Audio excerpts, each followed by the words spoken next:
Swiss நாட்டைச் சேர்ந்த சிண்டான் அவர்கள் வழங்கிய 6000 ரூபாய் நிதி பங்களிப்பில் கடந்த தினம் இந்த உணவானது நுவரெலியா தலவாக்கொல்லை பகுதியில் உள்ள முதியோர் இல்லம் ஒன்றுக்கு இந்த இரவு உணவு வழங்கி வைக்கப்பட்டது. அந்த உணவினுடைய காட்சி பதிவுகள் இவை. இந்த வேளையில் அவர் வழங்கி வைத்த 22,000 ரூபாய் நிதி பங்களிப்பில் 3 உணவுகள் வழங்கப்பட்டிருந்தமை குறிப்பிடத்தக்கது. மிக்க நன்றி சுவிஸ் சிண்டான் அவர்களே. இதோ உங்களது காட்சிகள். இந்த முதியவர்களுக்கு இந்த உணவை அளித்த உங்களுக்கு கடவுள் ஆசீர்வதிப்பாராக. மிக்க நன்றி அண்ணா. சரி, கொஞ்சம் கவனிங்க. இந்த அருமையான நாளை தந்த இறைவனுக்கு மீண்டும் நன்றி சொல்றது மட்டும் இல்லாம இந்த நாளில் நமக்கான காலை நேரம் அது மட்டும் இல்லாம இரவு நேரம் அருமையான சாப்பாட்டு வேலையை அரேஞ்ச் பண்ணி தந்திருக்கிறாங்க.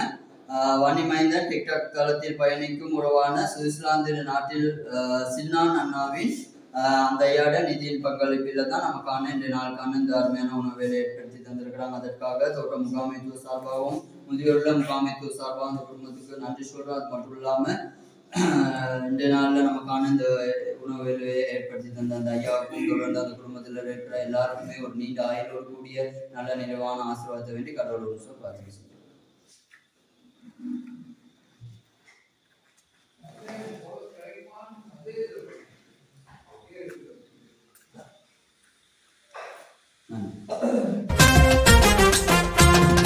என் தளத்தில் உள்ளவர்கள் நன்வேண்டா, அள்ளி அள்ளி கொடுக்கின்ற தங்கமடா.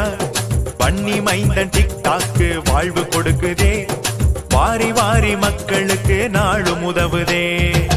தேசம் எங்கள்